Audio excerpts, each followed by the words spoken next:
¿Cómo están, hermanos? Buenas noches. Gusto en verlos. Bueno, vamos a continuar con nuestro discipulado general, nuestro estudio. Estamos en nuestra serie Aprendiendo en Parábolas, ¿verdad? Ese es el tema número 3. El tema es el hijo pródigo, la parábola del hijo pródigo.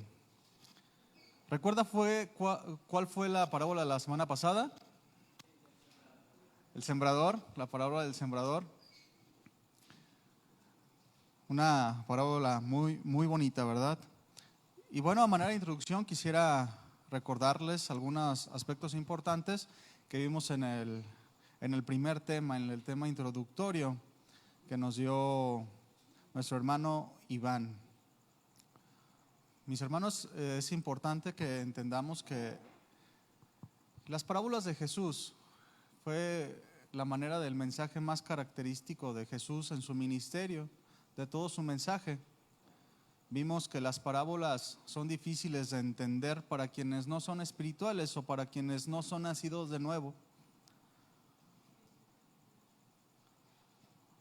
El mensaje de las parábolas, cuando lo recibe alguien que está preparado, que está dispuesto a escuchar, pues produce lo que Jesús quiere enseñar.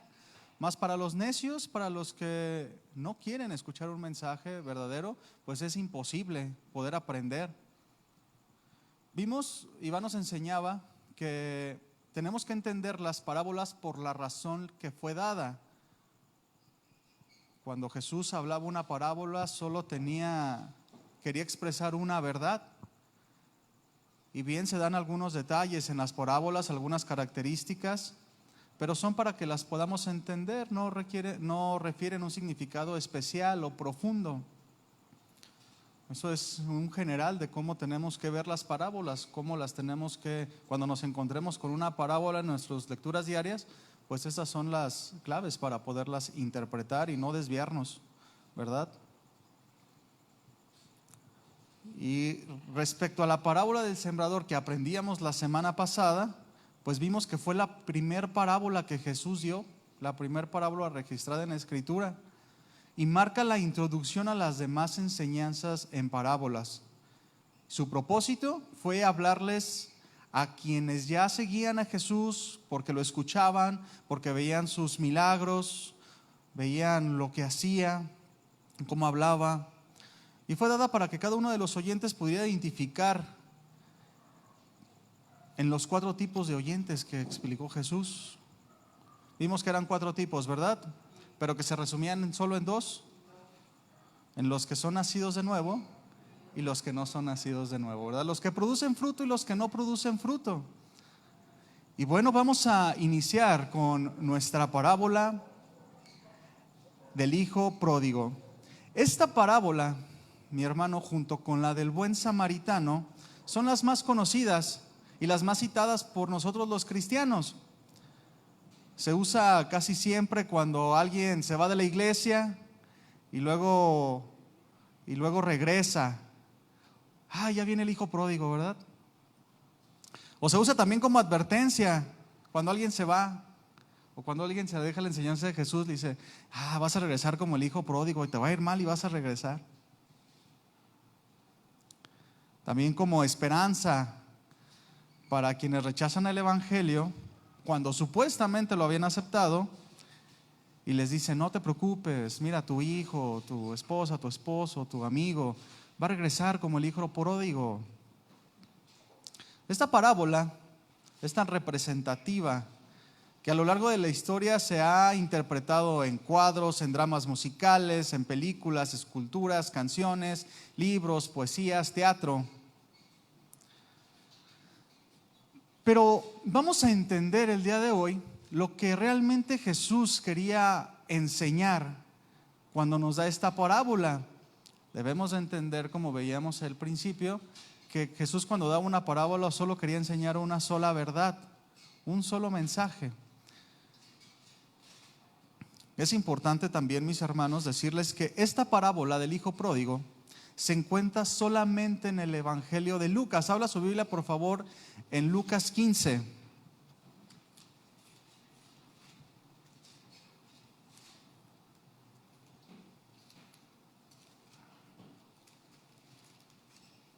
Vamos a tenerlo ahí a lo largo de la enseñanza, vamos a ir y venir, vamos a tratar de ver el propósito, lo que Jesús, lo que Dios nos quiere hablar.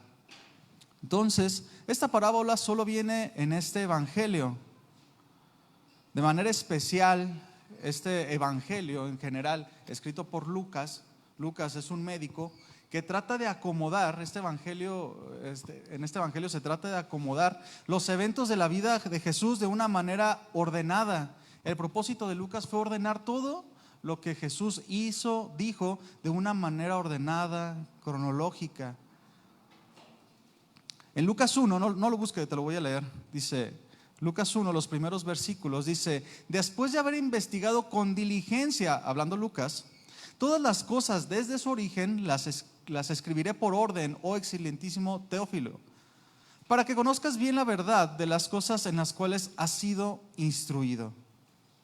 Entonces Lucas se toma la tarea de investigar profundamente, ordenadamente, y da por resultado pues su evangelio bien ordenado. Entonces,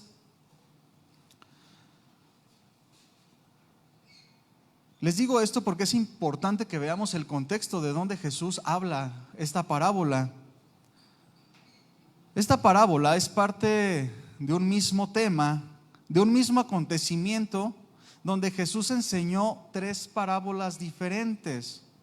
Un mismo tema explicado en 3 parábolas, donde cada una en particular nos da una enseñanza que se complementa una a la otra. Si estás ahí en Lucas 15, te vas a dar cuenta que hay 3 parábolas.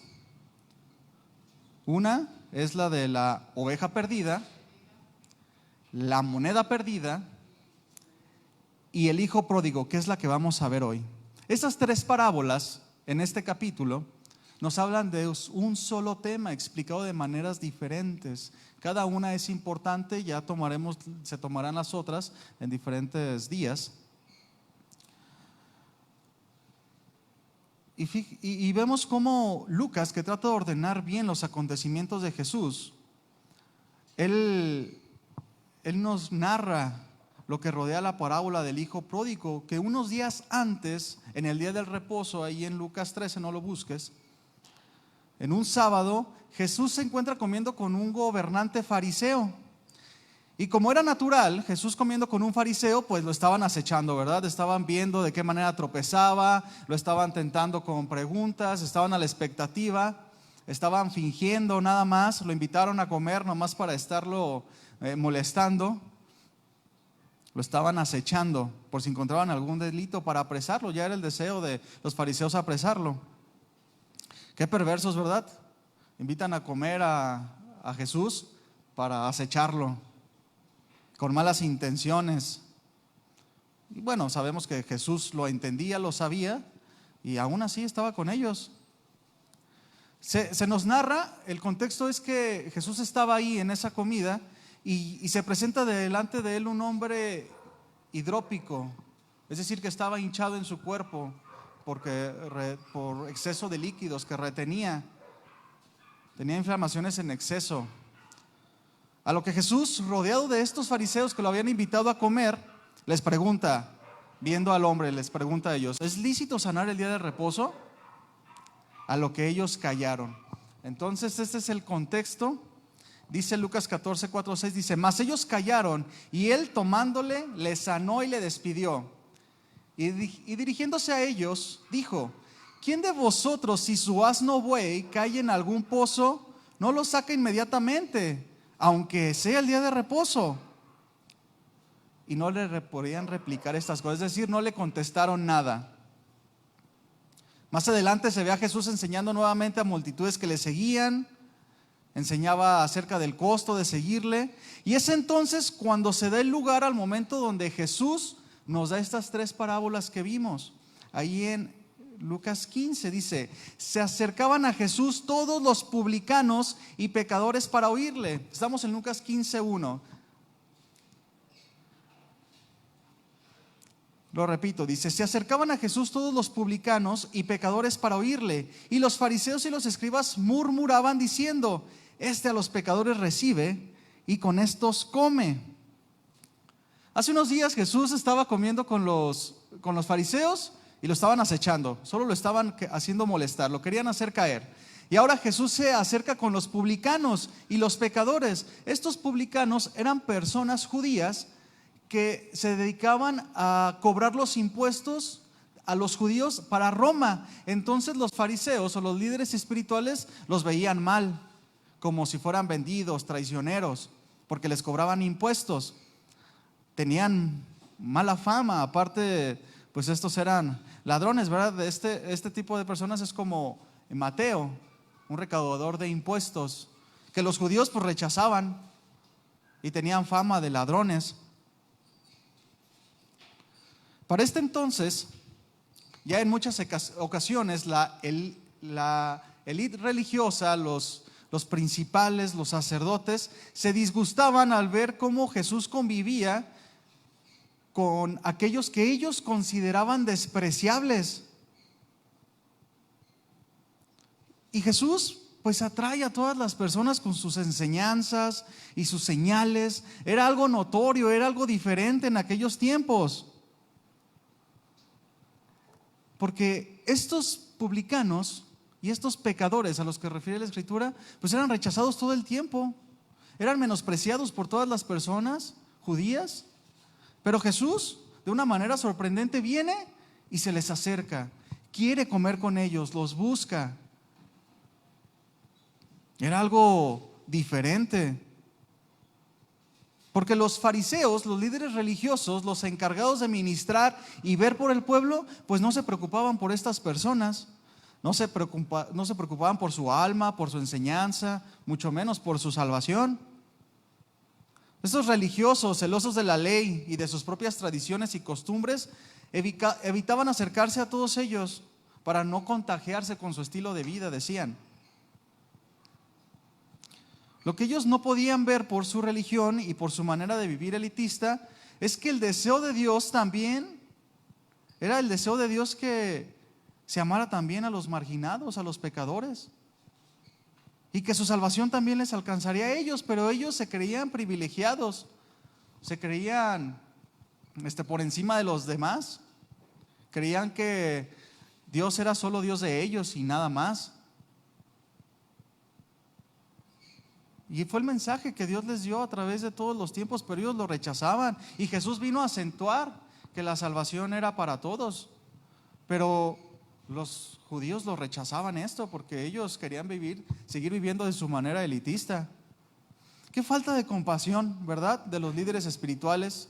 Los líderes que decían representar a Dios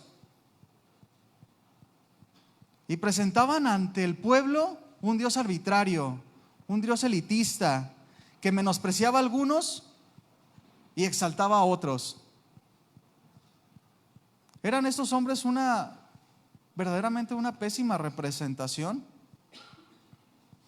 Los fariseos, que eran los encargados de ministrar a Dios, de representar a Dios, eran malísimos representando a Dios. Como muchos hoy también, el día de hoy lo hacen, que presentan a un Dios que salva a unos cuantos.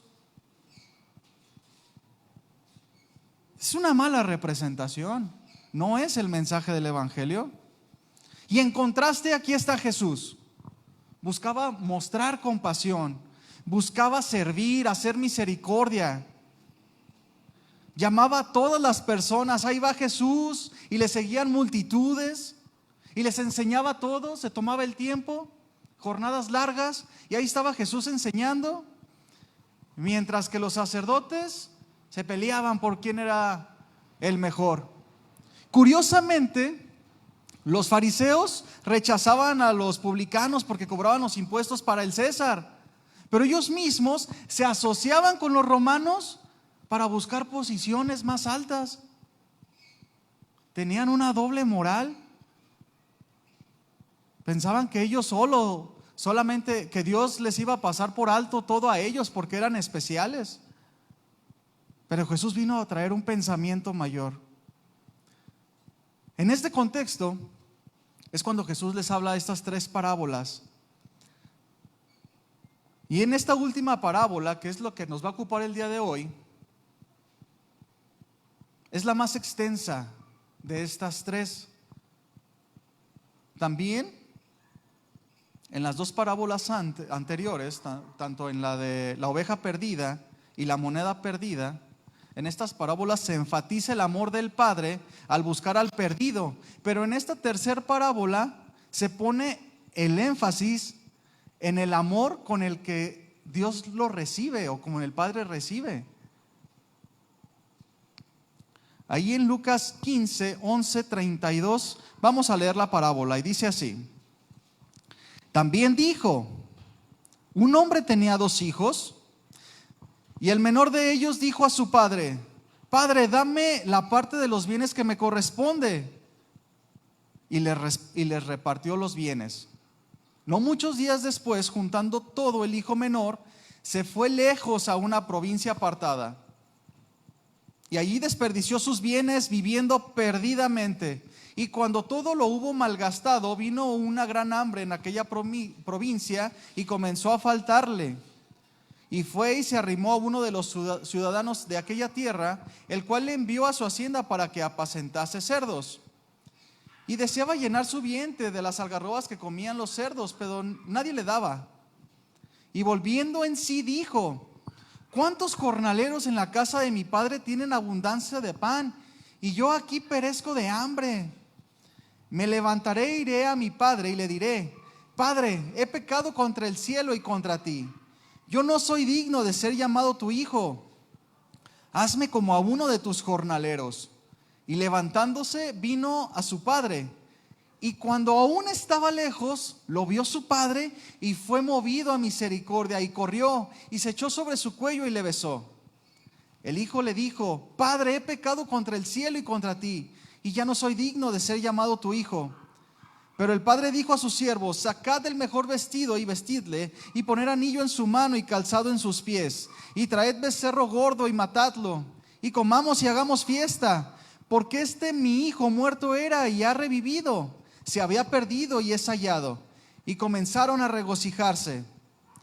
Y su hijo mayor estaba en el campo, y cuando vino y llegó cerca de la casa, oyó la música y las danzas. Y llamando a uno de los criados le preguntó, ¿qué era aquello? Él le dijo, tu hermano ha venido y tu padre ha hecho matar el becerro gordo por haberle recibido bueno y sano. Entonces se enojó y no quería entrar. Salió por tanto su padre y le rogaba que entrase. Mas él, respondiendo, dijo al padre, he aquí tantos años te sirvo, no habiéndote desobedecido jamás, y nunca me has dado ni un cabrito para gozarme con mis amigos. Pero cuando vino tu hijo, que ha consumido tus bienes con rameras, has hecho matar para él el becerro gordo. Él entonces le dijo, hijo, tú siempre estás conmigo y todas mis cosas son tuyas. Mas era necesario hacer fiesta y regocijarnos, porque tu hermano era muerto y ha revivido. Se había perdido y es hallado. Esta parábola, muy extensa, cabe mencionar que es la más extensa en todo su contenido literario de todas las parábolas. No la más extensa en enseñanza, pues todas las parábolas son igual de importantes. Si traes tu Biblia, esta parábola tiene un encabezado. ¿Cuál es? La parábola del hijo pródigo, ¿verdad? De hecho es el tema de nuestra enseñanza. Pero creo que no hace justicia al contenido de la parábola, ¿verdad? Pues también habla de un segundo hijo, habla del padre, que juega un papel importante en la narración. Algunos comentaristas dicen que era mejor ponerle título de El buen padre que espera, para enfatizar en la actitud ejemplar del padre. ¿Cuál era el propósito de esta palabra? Como ya vimos, los fariseos eran insensibles hacia los demás, poco empáticos y faltos de compasión. Jesús en esta parábola enseña enfáticamente la actitud que deberían de tener los fariseos ante los perdidos, ante los pecadores, porque vemos en los primeros pasajes que leíamos ahí en Lucas 15, que los fariseos ven a Jesús con los republicanos y los pecadores y se molestan. Y lo que Jesús habla o quiere enseñar con estas parábolas es la actitud que deberían tener. En vez de enojarse, que deberían de tener gozo.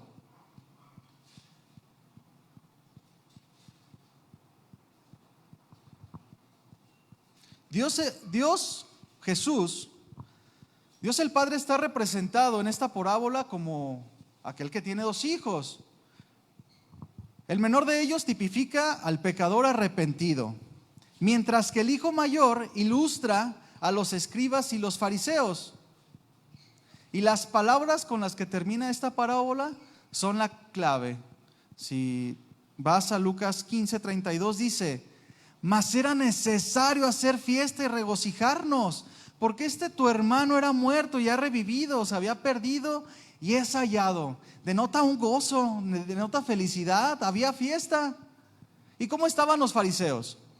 Estaban enojados porque Jesús estaba hablando las palabras del reino a los fariseos, a los pecadores,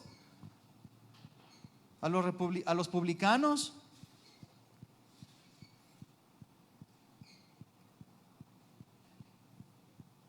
El padre le dice al hijo mayor, que representa a los fariseos, estos que estaban molestos, era necesario hacer fiesta.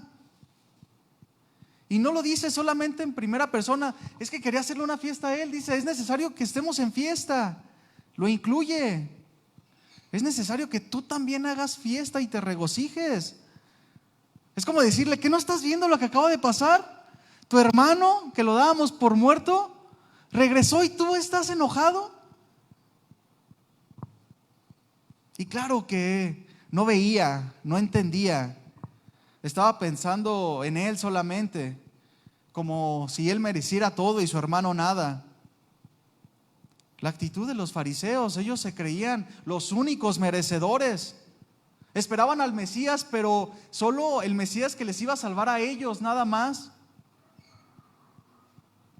Pensaban que Dios era como ellos, que no tenía compasión de nadie, que era un Dios elitista, que salvaba solo a unos cuantos.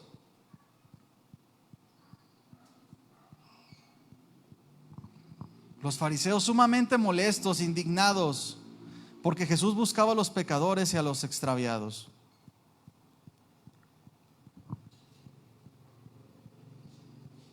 Y vemos a Jesús recriminándoles, enseñándoles. Durante 3 años que Jesús estuvo en su ministerio, les enseñaba a los fariseos.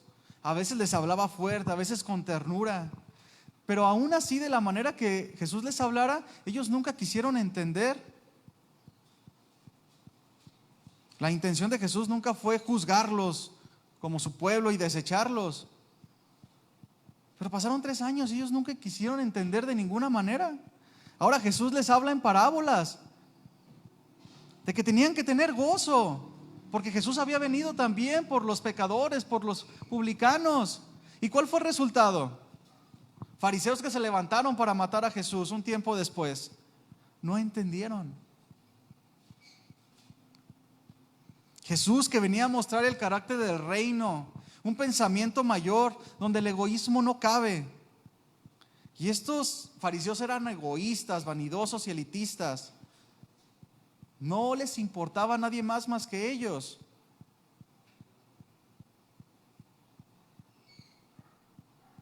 ¿Qué representantes de Dios, no crees? Vemos en la parábola, en esta parábola del hijo pródigo, pues la representación del hijo menor. Este hombre representa a los pecadores. Vemos en el contexto que los publicanos y los pecadores se acercaban a Jesús para escucharlos y él los recibía. Y el hijo menor lo representa en esta parábola. Este hijo decide abandonar el hogar de su padre, no sin antes pedirle que le diera lo que le correspondía como herencia.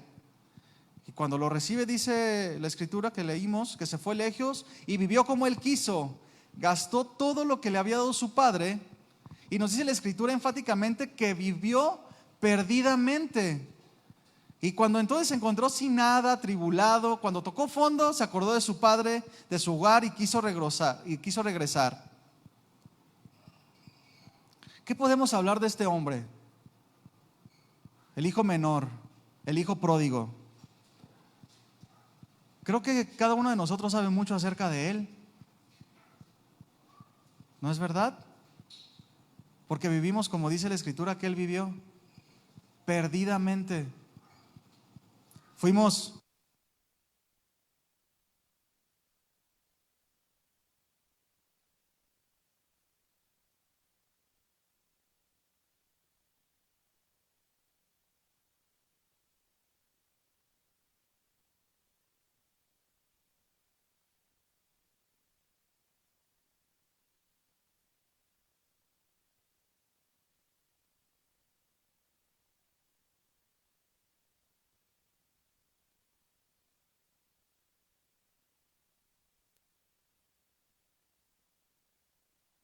Ahora sí, ahora sí. Muy bien. ¿Quién era entonces el hijo pródigo? Pues nos representaba a nosotros, viviendo perdidamente, altivos, obstinados, rebeldes, malgastando nuestra vida. ¿O la aprovechábamos muy bien antes de venir a Cristo? Vivíamos perdidamente. Y entonces Dios estaba ahí, en esa eternidad que Él puso en nuestro corazón. Y nos encontramos como este hombre, ¿verdad? Cuando se hubo todo perdido, que estábamos ya tocando fondo, esa eternidad que puso Dios en nuestro corazón, nos hizo voltear a verlo. Nos hizo poder escuchar su voz, la voz del Padre. Y así como este hombre, las circunstancias adversas y la conciencia de nuestra condición nos hicieron escuchar la voz de Dios. No hicieron que Dios hablara, porque Dios siempre nos ha hablado toda la vida. Yo me convertí a los 24 años, creo, 25 años. Y yo no puedo decir que Dios me habló a los 25 años, como de repente se dice, ¿verdad? Es que Dios me habló. No, Dios te habló toda la vida. Y es una promesa que Dios tiene para cada uno de nosotros. Si no has creído en el Evangelio, Dios promete que mientras tenga vida Él va a hablar y va a haber la oportunidad de que tú escuches su voz. La voz que clama en todos lados. La voz que clama aún en la creación. Y esas circunstancias adversas y la conciencia de nuestra condición nos hace escuchar la voz de Dios cuando lo vemos todo perdido. Lucas 15:14 dice: y cuando todo lo hubo malgastado, vino una gran hambre en aquella provincia y comenzó a faltarle. Habla de la adversidad. Dios usa todas las cosas adversas para que le conozcamos. Pero aquí es bien importante señalar, no es el deseo de Dios que pasemos aflicciones, pero las usa para acercarnos a Él, para que podamos reconocer que bajo su protección, solo bajo su protección, estamos seguros y tenemos paz. Este hombre, el hijo pródigo, decidió alejarse y vivirse como él quiso. Y mientras que no le faltaba nada material, él persistía en su manera de vivir. Él persistía en su pensamiento, así como cada uno de nosotros antes de venir al Evangelio. Mientras que todo parece estar bien, parece que no se necesita a Dios. Y este hombre, cuando le falta lo material, se encuentra en una terrible situación. Y es entonces cuando su conciencia le confronta con la realidad, y entonces pensó en su padre. Y quisiera que pusiéramos atención a los versículos 17 y 19. Dice: y volviendo en sí, es decir, tomó conciencia de su condición, y dijo: ¿cuántos jornaleros en la casa de mi padre tienen abundancia de pan y yo aquí perezco de hambre? Y fíjate la conciencia a dónde lo lleva. Me levantaré e iré a mi padre y le diré: Padre, he pecado contra el cielo y contra ti. Ya no soy digno de ser llamado tu hijo. Hazme como uno de tus jornaleros.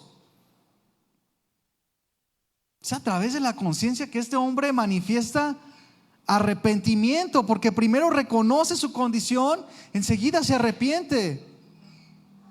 Y hay que poner énfasis en que las palabras que este hombre dice, he pecado contra Dios, contra el cielo, primeramente. El quebrantamiento se presentó a la vida de este hombre y fue entonces que reconoció y tomó la decisión de regresar. Él entendía lo que había hecho y sabía que no era digno de volver. Por eso dice que me haga por lo menos como uno de sus jornaleros. Él sabía que no era digno de volver a tomar la posición que tenía antes. Así que él pensaba en pedirle a su padre con humildad ser por lo menos uno de sus jornaleros. Es importante que hablemos acerca del contexto cultural en el que Jesús habló esta parábola, de qué manera vivían. Porque la falta de respeto a los padres era considerada en la antigüedad una ofensa seria. También hoy, ¿verdad? No parece. Hoy los hijos les faltan el respeto a sus padres y parece que no pasa nada. Pero cuando un hijo le falta el respeto a sus padres es una ofensa seria. De acuerdo con las enseñanzas del Antiguo Testamento, la rebelión de los hijos contra los padres merecía la pena capital. De hecho, eran apedreados. Ve por favor a Deuteronomio 21, 18, 21. Deuteronomio 21, 18, 21.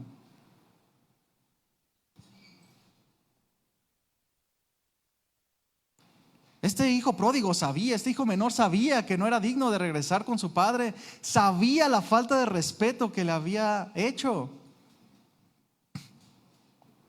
Dice Deuteronomio 21, 18, dice: si alguno tuviera un hijo contumaz, es decir, que se mantiene firme en su comportamiento rebelde, en sus malas actitudes, en sus malas intenciones, y rebelde, que no obedeciera a la voz de su padre ni a la voz de su madre, y habiéndole castigado no les obedeciere, entonces lo tomarán su padre y su madre y lo sacarán ante los ancianos de su ciudad y a la puerta del lugar donde viva, y dirán a los ancianos de la ciudad, es decir, a los gobernantes, a los líderes: nuestro hijo es contumaz, es rebelde, no obedece a nuestra voz, es glotón y borracho. Entonces todos los hombres de su ciudad lo apedrearán y morirá. Y luego dice: así quitarás el mal de en medio de ti, y todo Israel oirá y temerá. Qué duro, ¿verdad? Ese era el contexto, es lo que entendían los israelitas en aquel tiempo. Y esta, mi hermano, era la condición de cada uno de nosotros.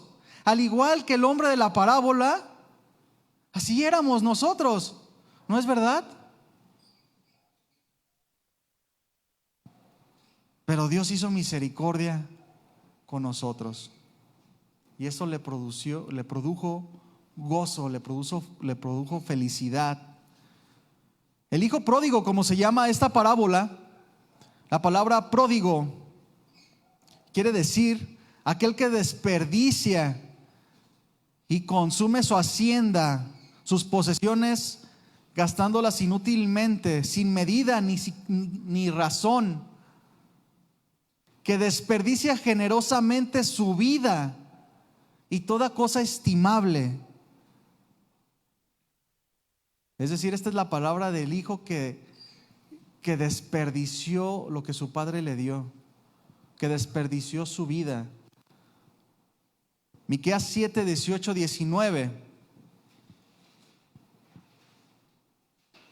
En este pasaje vamos a ver lo que Dios hizo con nosotros y que nos muestra en esta parábola lo que los fariseos no querían entender. Dice Miqueas 7, 18 y 19: ¿Qué Dios como tú que perdona la maldad y olvida el pecado del remanente de su heredad? No retuvo para siempre su enojo porque se deleita en misericordia. Y Él volverá a tener misericordia de nosotros, sepultará nuestras iniquidades y echará en lo profundo del mar todos nuestros pecados. Esta es la actitud de Dios ante alguien que quiere volver, ante alguien que se arrepiente. Dice la Escritura que Él se complace, es decir, le produce satisfacción. ¿Qué es lo que hace el padre cuando ve venir al hijo?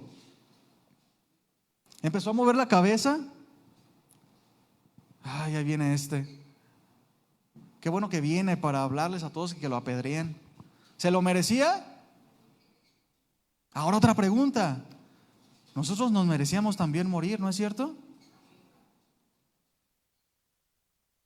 ¿Y qué hizo Jesús con nosotros?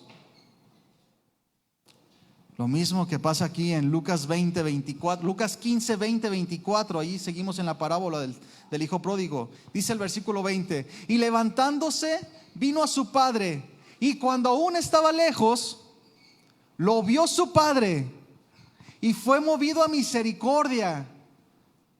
En la misericordia que se complace Dios en dar. ¿Y qué produjo? Corrió y se echó sobre su cuello y le besó. Y el hijo le dijo: Padre, he pecado contra el cielo y contra ti, y yo ya no soy digno de ser llamado tu hijo.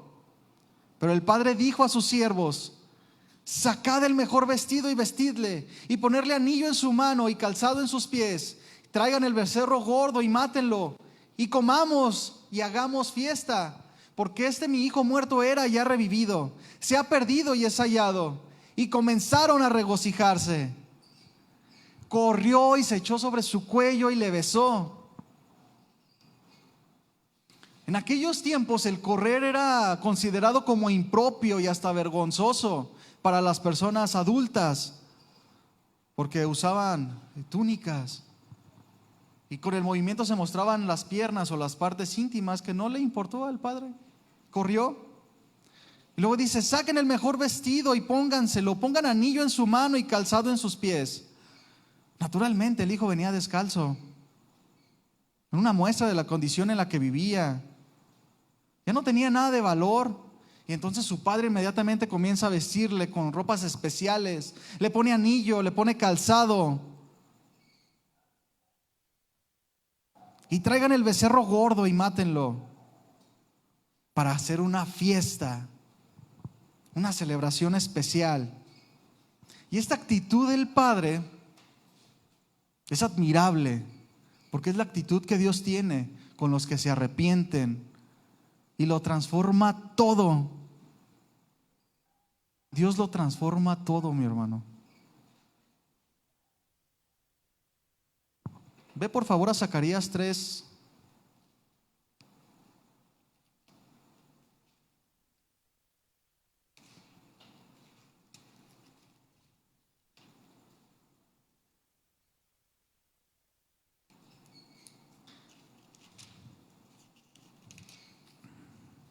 Zacarías 3, vamos a leer del 1 al 5. Es una visión. Dice: me mostró al sumo sacerdote Josué, el cual estaba delante del ángel de Jehová, y Satanás estaba a su mano derecha para acusarle. Y dijo Jehová a Satanás: Jehová te reprenda, oh Satanás. Jehová que ha escogido a Jerusalén te reprenda. ¿No es este un tizón arrebatado del incendio? Este tizón significa, es un palo a medio quemar.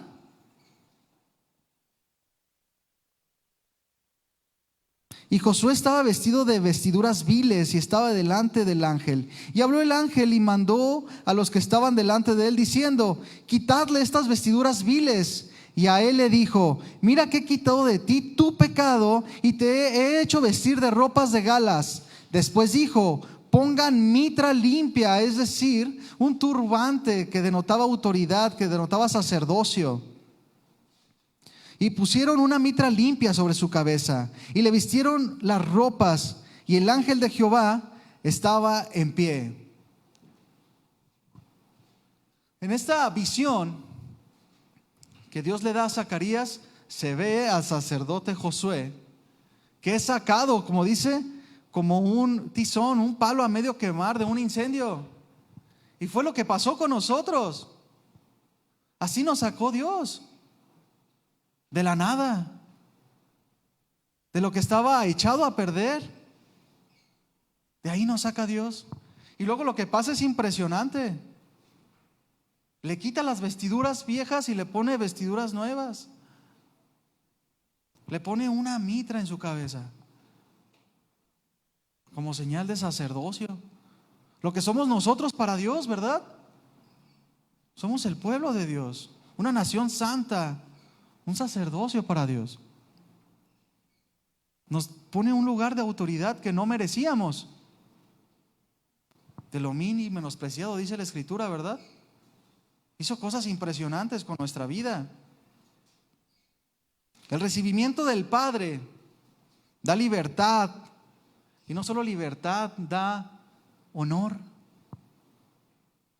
Libertad y honor, una reconciliación perfecta. Viene el hijo pródigo que no tenía nada, sucio, había vivido perdidamente, todo lo que quiso hizo,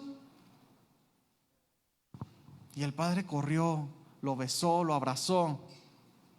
Una reconciliación perfecta.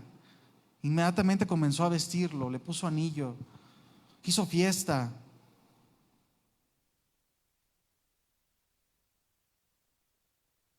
Qué impresionante, ¿verdad? El padre corre hacia él, lo abraza, lo besa y escucha las palabras que tenía que decirle. He pecado contra el cielo y contra ti, ya no soy digno de ser llamado tu hijo. Y no lo condena. Así como dice en esta visión que Satanás estaba ahí al lado, ¿verdad? Listo para juzgar. Pero Dios no condena. Se comienza a vestirlo, ordena un festejo, y los dos comenzaron a festejar. El Padre, quien tiene autoridad para juzgarnos, cuando nos arrepentimos de todo corazón, no nos juzga, sino se alegra y hace fiesta en el cielo. Unos pasajes antes de esta parábola, en Lucas 15:7 dice:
donde había tristeza, ahora hay gozo, ahora hay fiesta. Y en esta parábola también está el hijo mayor. A partir del versículo 25 hasta el versículo 32 nos habla la actitud del hijo, que representa a los fariseos enfáticamente. Estos hombres que se acercan a Jesús pecadores, a estos fariseos, ¿verdad?, que sienten que solo ellos son merecedores. Ahí en el versículo 25, Lucas 15:25 dice: y su hijo mayor, aquí empieza con el hijo mayor, estaba en el campo, estaba trabajando, Y cuando regresó a su casa, oyó la música y las danzas, y llamando a uno de los criados, le preguntó qué era aquello. Él le dijo: tu hermano ha venido y tu padre ha hecho matar el becerro gordo por haberle recibido bueno y sano. ¡Qué gozo! Pero la actitud del hijo mayor impresiona. Dice: entonces se enojó y no quiso entrar. Hizo berrinche. Salió por tanto su padre y le rogaba que entrara.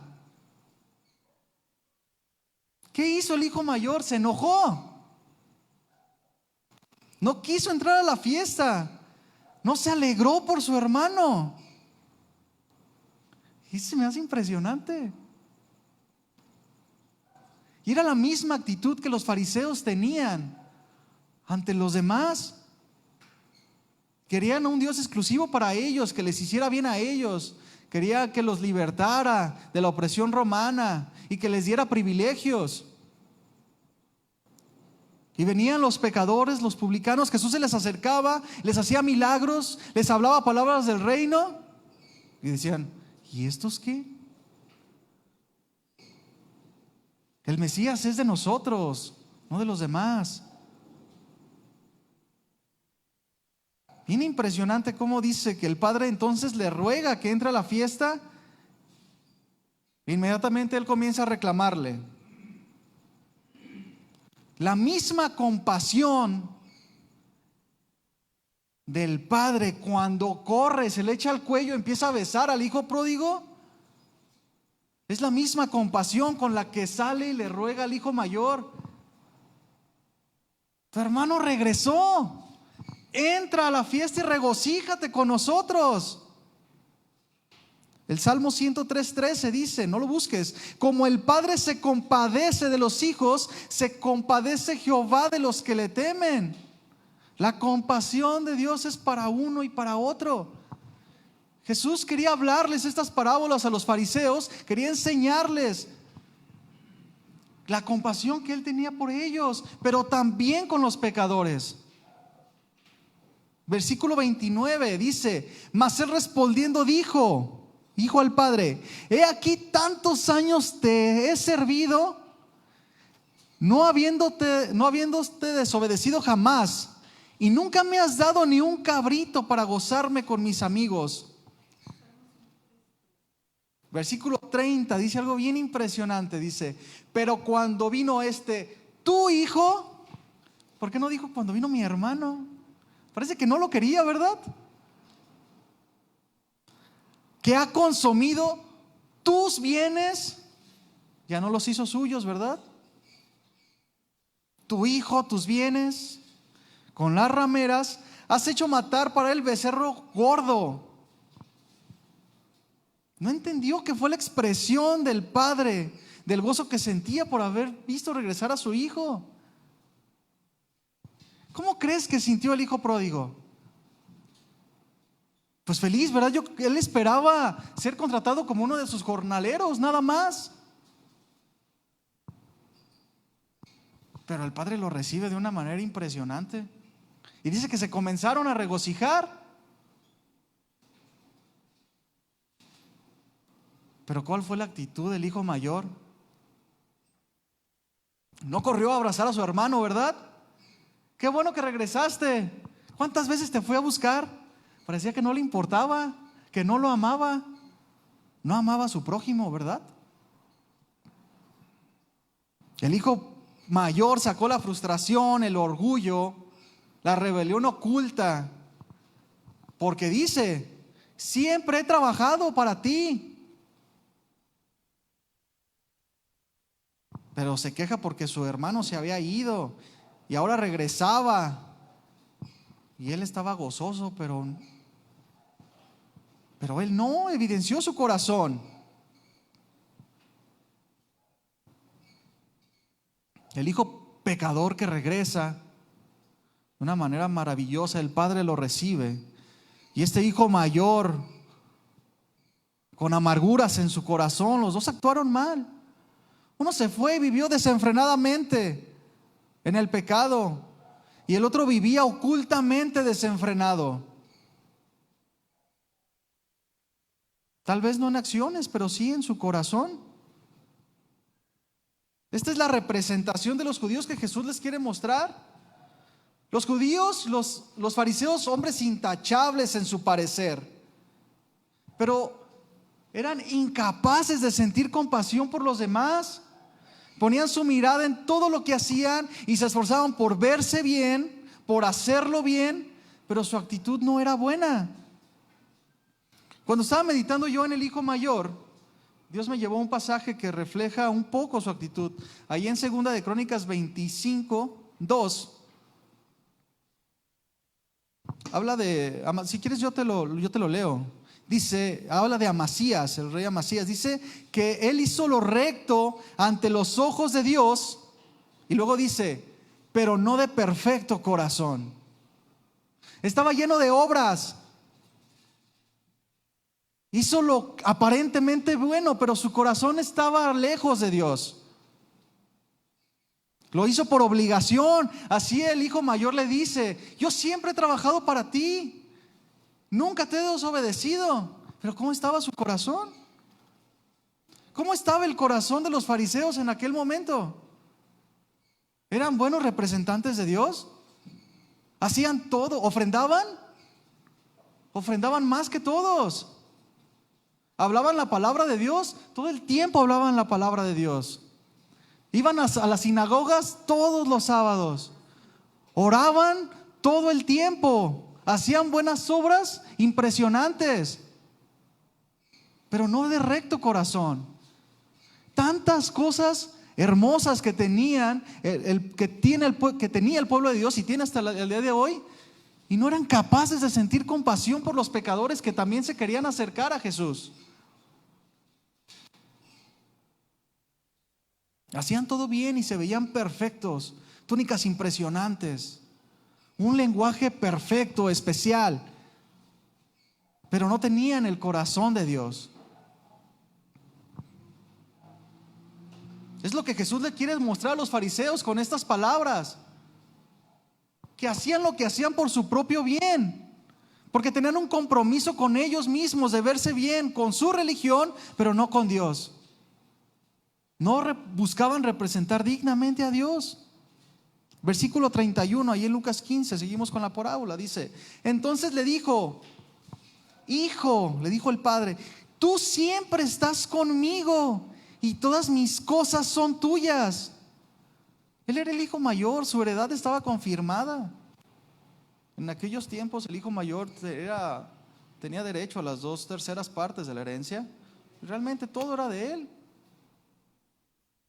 Pero todo lo que tenía, todos sus privilegios le vinieron a ser estorbo, carga.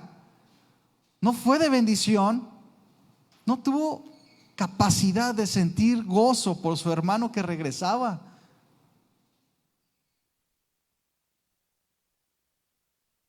El padre le dijo, ¿verdad?, que sale y le ruega para que entre. Mi hijo, el que estaba muerto, regresó. Escucha mis razones.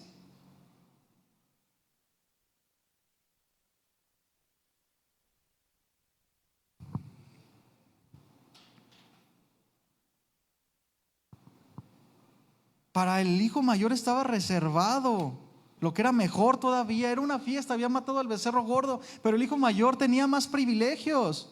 Era dueño de todo.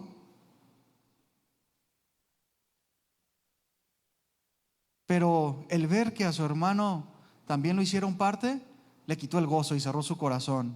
Le llegaron los celos. Qué actitud tan más fea, ¿verdad? Y es la que Jesús remarca. Los israelitas tienen un lugar especial y privilegiado como el pueblo de Dios, como el pueblo escogido de Dios. Ahí en Romanos 9:4 dice, y los israelitas, de los cuales son la adopción, la gloria, el pacto, la promulgación de la ley, el culto y las promesas, de quienes vienen los patriarcas y de los cuales según la carne vino Cristo, el cual es Dios sobre todas las cosas, bendito por los siglos, amén. 8 características, 8 bendiciones que tenían los israelitas y no podían compadecerse de los pecadores. Esta actitud les hizo perder su identidad como los herederos.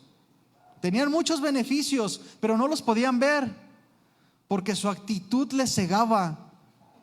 Y el pecado de la altivez, hermano, el sentirte más que los demás o el sentirte que tú mereces algo más que los demás, siempre te va a despersonalizar. Te va a dejar, te va a quitar, te va a cegar para que no veas las bendiciones de Dios. Lo que tienes delante de ti, lo que Dios ha puesto en tus manos, te va a parecer poca cosa. Las personas altivas dejan de pensar objetivamente, te despersonaliza.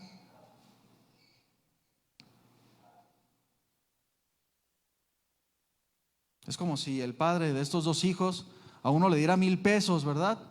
Y al otro le da, bueno, tú te gastaste todo, déjate, doy 100 pesos más. Ay, ¿por qué le das 100? Bueno, tú ve y gástate tus 1,000.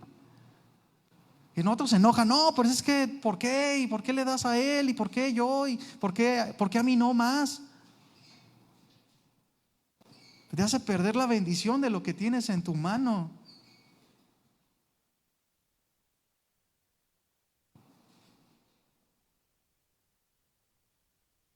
En Juan 4:22, uno de los privilegios de los israelitas, ahí con la mujer samaritana que habla Jesús, dice, porque la salvación viene de los judíos. Otra bendición de ellos, algo que ellos tenían. La salvación venía de ellos, pero ellos no querían compartir. Cuando la recibieron por gracia, es decir, no la merecían, porque el pueblo de Israel, estos judíos, cuando Dios los escoge, si tú ves las características del pueblo de Israel, no era la mejor raza, no eran los más fuertes, no eran los más inteligentes, por así decirlo, los que más desarrollos tenían, no eran los más habilidosos para la guerra, pero Dios los escoge sin que tuvieran algún mérito. Los rodeaban, hablando del Antiguo Testamento, los rodeaban imperios poderosos y Dios los sacaba adelante de maneras portentosas. No tenían nada de mérito ellos,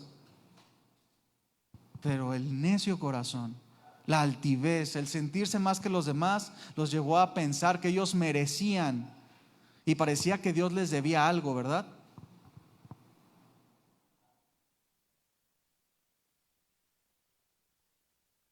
Esta parábola termina con una aseveración de la actitud de gozo que el padre sentía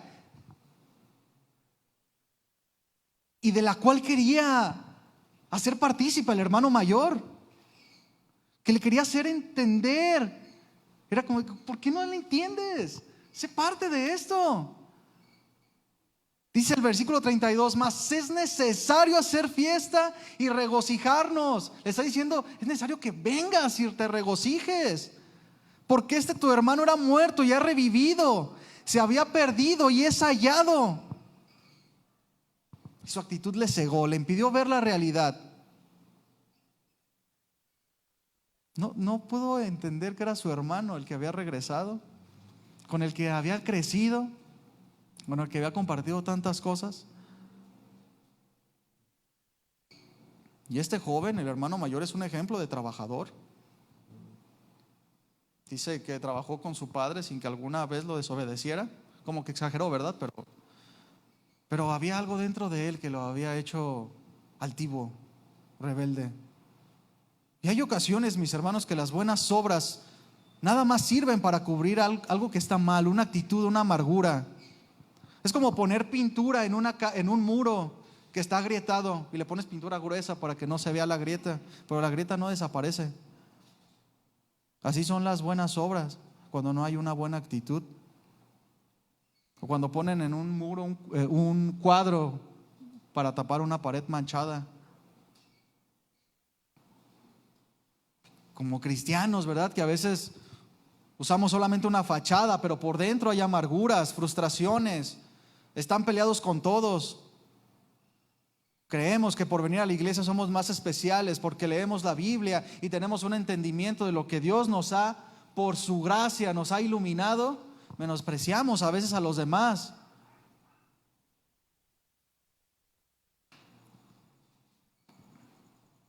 Y vienen fechas, ¿verdad? Como lo de Semana Santa. ¿A poco ustedes no comen carne? Ay, es que no saben. Una actitud mala, ¿verdad? Por poner un ejemplo. A veces así actuamos. Y estamos en los mensajes diciendo amén. Pero por dentro dicen, ay, ¿hasta qué hora acaba? Una fachada nada más. Y esta parábola, Jesús nos quiere enfatizar del gozo que debemos tener. Dios trabaja todo el tiempo en el corazón de todos los hombres y transforma de manera radical al ser humano. Este es el poder de su amor, de su perdón, de su misericordia. Todos tenemos familiares que no son convertidos, ¿verdad? ¿Te gustaría que vinieran a Cristo? Es más, ¿te gustaría que estuviera sentado al lado tuyo? Yo me acuerdo que una vez, recién convertido, yo le pedí a Dios en oración. Estaba yo en una iglesia y en la banca de al lado estaba vacía, perdón. Y yo estaba orando y le dije a Dios, Señor, concédeme que un día vea a mi papá aquí al lado mío cantándote. Híjole, a la próxima semana mi papá estaba ahí cantando alabanzas. No se convirtió, pero me produjo mucho gozo y Dios me lo traía a la mente. No estaba diciendo, ay, ¿para qué vino? Ay, no. No, pues produce mucho gozo. Y eso que no se convirtió, ¿verdad? Si se hubiera convertido, pues más todavía. Imagínate esa persona en la que estás pensando que esté al lado tuyo, con deseo, escuchando la palabra, y que lo veas transformando su vida, que lo veas que deja su vana manera de vivir, que lo veas que deja de desperdiciar su vida, lo veas aquí en la iglesia y digas, ay, ahí viene este. No, esa actitud no es concebible. Es de alguien que no ha nacido de nuevo.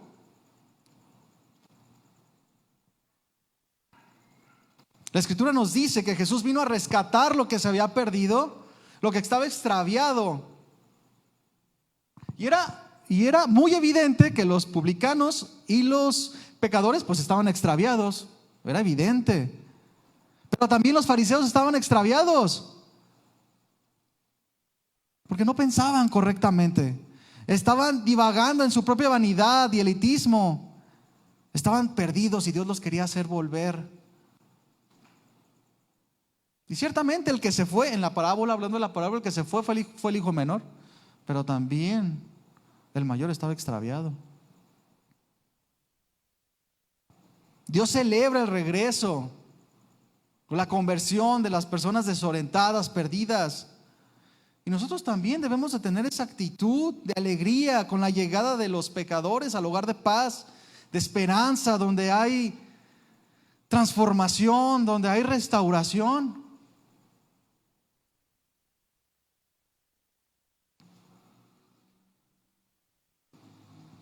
Ayer yo estaba orando en la noche, pidiéndole al Señor que me diera un ejemplo de la parábola del sembrador, y Dios puso en mi mente a Jonás, cuando Dios lo mandó a predicar a Nínive.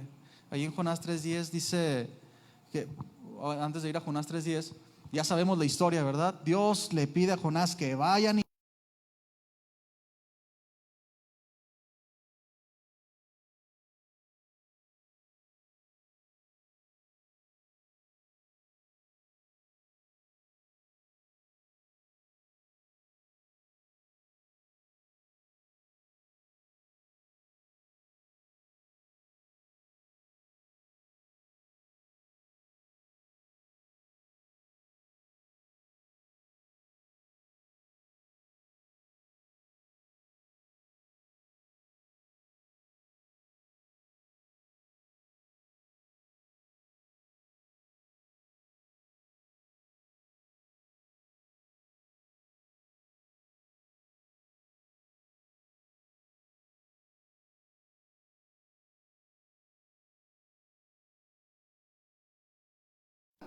Por eso me apresuré a huir de Tarsis, porque sabía yo que tú eres Dios clemente y piadoso, tardo en enojarte y de grande misericordia, y que te arrepientes del mal. Uy, qué mala noticia.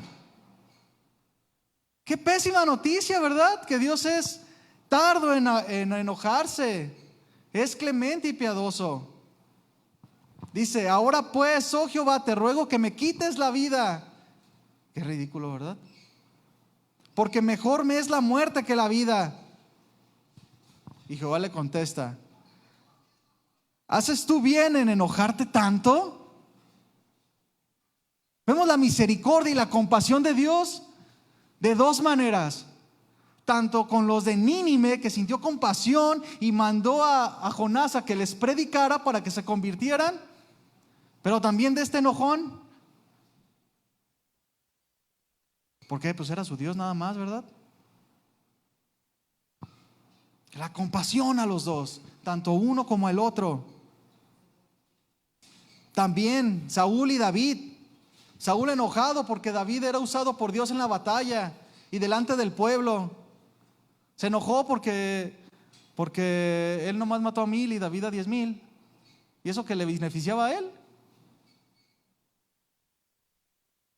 Y era necesario que viniera alguien, que viniera Dios mismo a poner ejemplo de la actitud ante la conversión del pecador. Era necesario, porque Jonás no tuvo buena actitud. Los fariseos nunca tuvieron buena actitud. Y ahí estaba Jesús, Dios mismo, hecho hombre, mostrándoles por lo que había venido y mostrándoles el gozo que había cuando un pecador se arrepiente. Esto es lo más impresionante. Jesús mismo enseñando estas cosas. Entonces esta parábola, mis hermanos, tan preciosa, no es una promesa del que se fue de la iglesia va a regresar, sino la actitud que debemos de tener cuando alguien viene a la congregación. Cuando alguien, más bien que venga a la congregación, que se arrepienta de sus malos caminos. Y parte de eso pues es, pues las buenas actitudes se deben de ver reflejadas, ¿verdad? Debemos de salir a predicar. Debemos de buscar las oportunidades. Porque esa persona a la que te dije hace un momento en la que pensaras, pues Dios te quiere usar a ti. Pero Dios es fiel, mi hermano, porque si no eres tú, Dios va a mandar a alguien más, con tal de ser fiel a su promesa, que mientras hay vida hay oportunidad de que el hombre se arrepienta. Y qué triste, mi hermano, que estos gobernantes, este pueblo de Dios, que era muy especial, que tenía grandes privilegios, terminó desechando las enseñanzas de Jesús y lo crucificó. Más adelante vemos en Hechos como en el primer discurso de Pedro, Pedro de una manera excelente les habla, ¿verdad? Y se duelen en su corazón y dice, ¿qué haremos después de que se les predique el evangelio? Bueno, arrepiéntanse de sus malos caminos. Entendieron tarde, pero entendieron algunos, porque algunos así terminaron enojados. Entonces, pues esa es la enseñanza de la parábola del sembrador, lo que Jesús quiere enseñarnos el día de hoy. Y ponernos a trabajar, mis hermanos, y gozarnos, trabajar arduamente. ¿De acuerdo? Póngase de pie, mi hermano.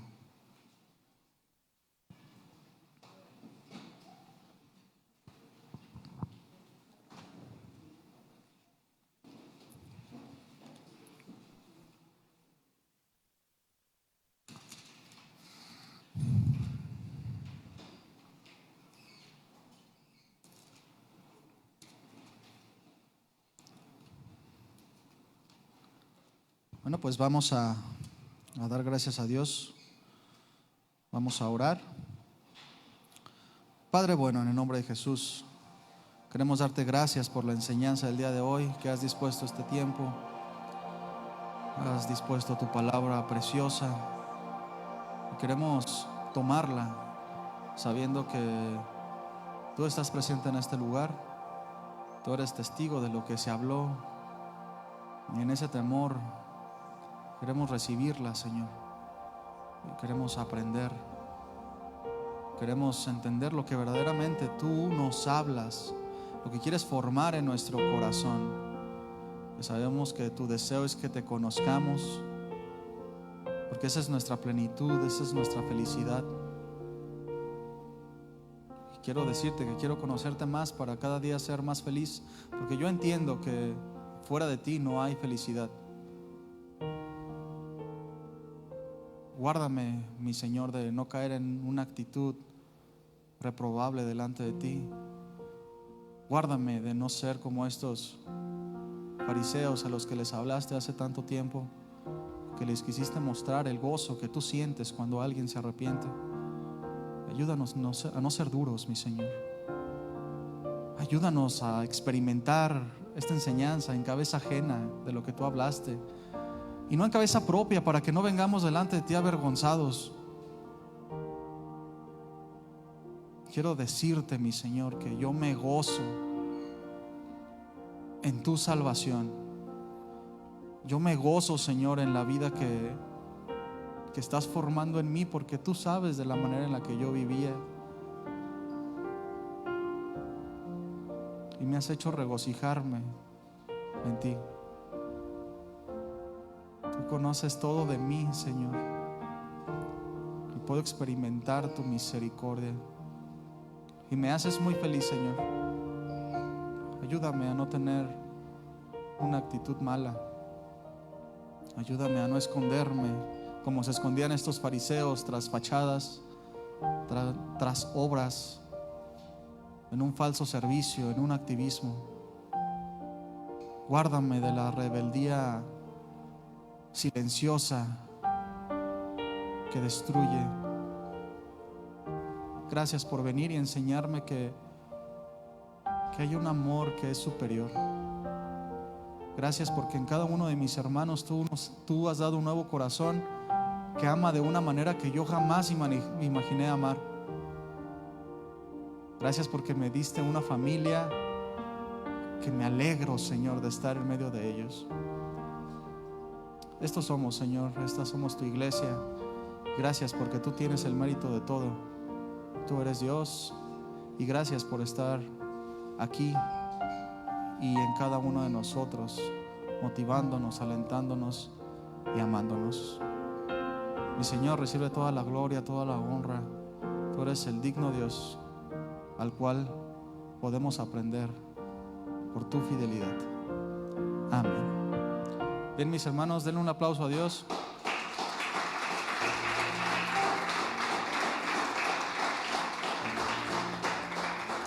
Bien, pues estamos despedidos, mis hermanos, y les invito a que se gocen en su salvación y en la salvación, en la obra que Dios está haciendo en todos los que le rodean. ¿Sale?